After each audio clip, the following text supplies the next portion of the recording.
Hey, how's it going guys? Phil here, and this is a review for the Brother Digital Color Laser Printer, model number HL-L3290CDW. You'll receive the printer, 6-foot power cable, driver and software CD, a quick setup guide, and instruction manual. Before first use, you'll need to remove all the tape and guard pieces noted in these instructions.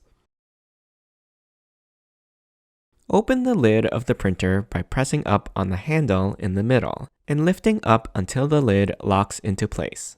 Inside, 4 toner cartridges are pre-installed: yellow, magenta, cyan, and black, as indicated by these stickers on the right. On both sides of each cartridge, retract the yellow locking tabs. Then lift the cartridge out. Carefully remove the orange plastic cover across the front of each cartridge by pulling out from the sides. Then remove the protective sheet in the compartment below the cartridges. Reinstall the 4 cartridges in the same positions by matching the color to their corresponding slots. Then close the printer lid. Next, remove the bottom paper drawer by pulling it out until it stops. Then lift up slightly and remove the drawer completely. Now you can remove the guard paper and desiccant package. In this tray, you can load up to 250 sheets of printer paper or legal paper before replacing the drawer.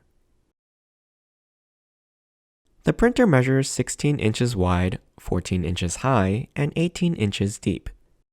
The weight of the printer with all the cartridges installed is just under 50 pounds. In the middle on the front is a single sheet document feeder for specialty papers like labels, envelopes, and cardstock. When the lid is open, the height is 26.5 inches, and you'll need at least 7 inches behind the printer to access the rear panel. In the back lower right corner is the USB-B port for wired connections, though a cable is not included. In the rear lower left-hand corner is the plug port for the power cable.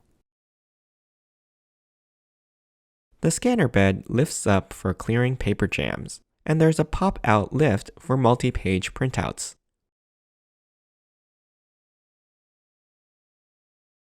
On the control panel, you'll find a power button, copy scan options, 2-in-1 ID copy, Wi-Fi key, scan key, LCD display, menu, clear, up, down, and OK buttons, stop or exit, and black copy and color copy buttons.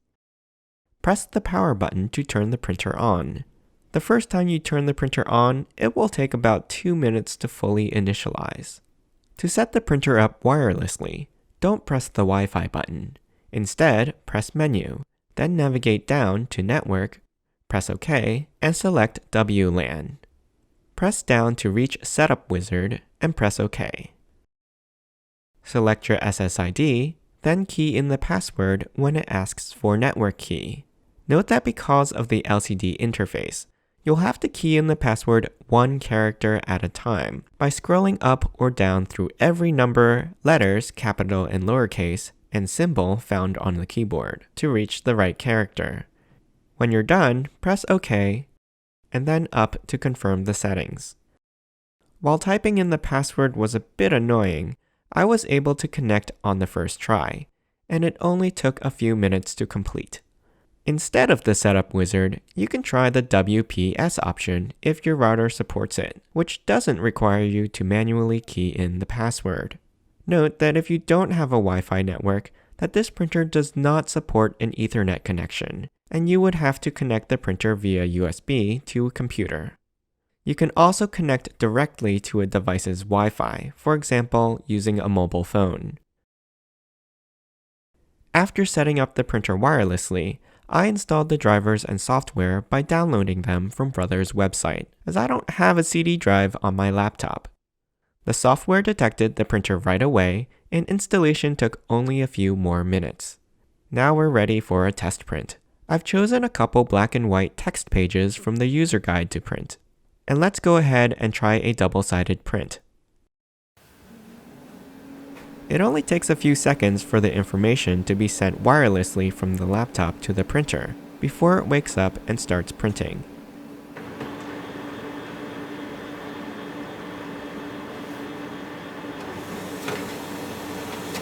For double-sided printing, it'll print to one side first, retract the page, then print on the other side.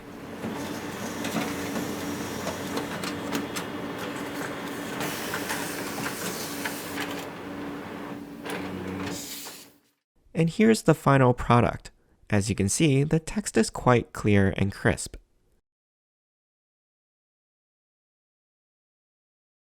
Here's a color printout from the same manual, and you can see that even very small-sized font remains legible. And these simple color graphics and lines are smooth and solid with good saturation. So let's try a color copy of this beach photo. This time, I'm going to press the color copy button.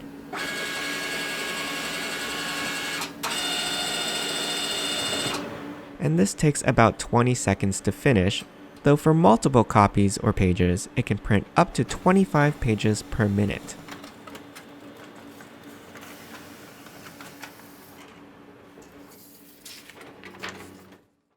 Let's compare the images. You can see in the photocopy on the right, there's a bit of darkening and uneven gray tones in the color gradient areas of the photo. You can clearly see vertical and horizontal banding as well. Looking at the more detailed part of the image, the differences are not as obvious. However, you can see the copied version has a slightly darker coloration and some shadowing here and there.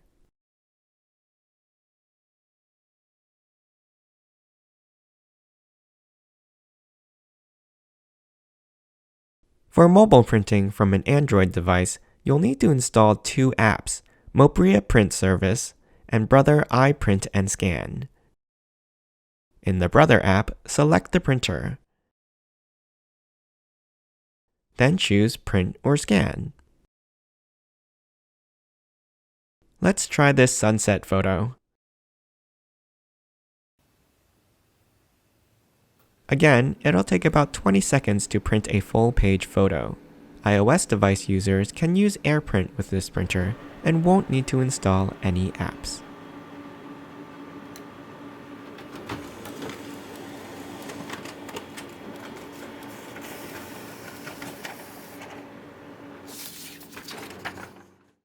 When we look at this printout, we see that the printer doesn't seem to produce the full range of colors in this detailed photograph, even when printing from a digital file. See how flat and muddy this area is in comparison to the original photo?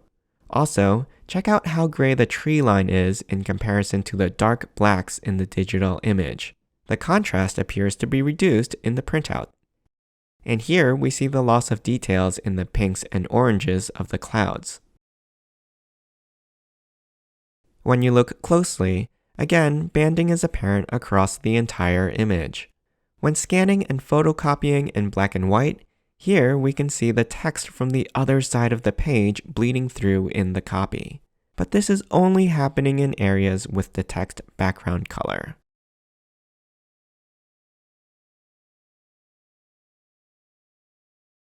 The biggest drawback to scanning and copying on this machine is that there isn't an automatic document feeder.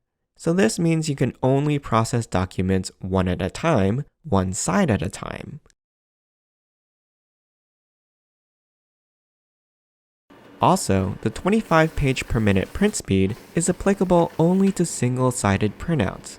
Dual-sided printouts are about half the speed because the sides don't print simultaneously.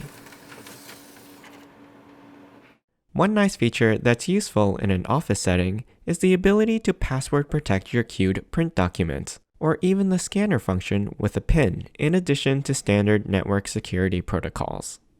After I create a password, I can assign a user and create a job name.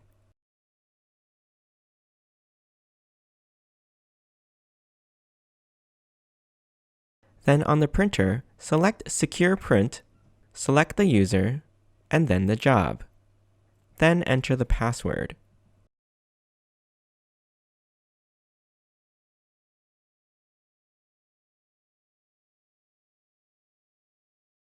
and confirm whether you want to print or delete this job. Overall, this printer prints really nice black and white text and basic color graphics decently well. Prints of detailed color photos, on the other hand, won't look nearly as impressive, and you won't be able to get gallery quality prints out of it. For a small business or home office that mostly prints documents and only has infrequent need for small quantity scanning or photocopying, this printer does a great job. It's easy to set up and share on your home network, provided you use Wi-Fi, but also allows you to print from a mobile device or opt for a wired USB connection. I hope you enjoyed this review. You can ask me any questions in the comments. I'll put a link to the product in the description below. Don't forget to subscribe to my channel and join me next time.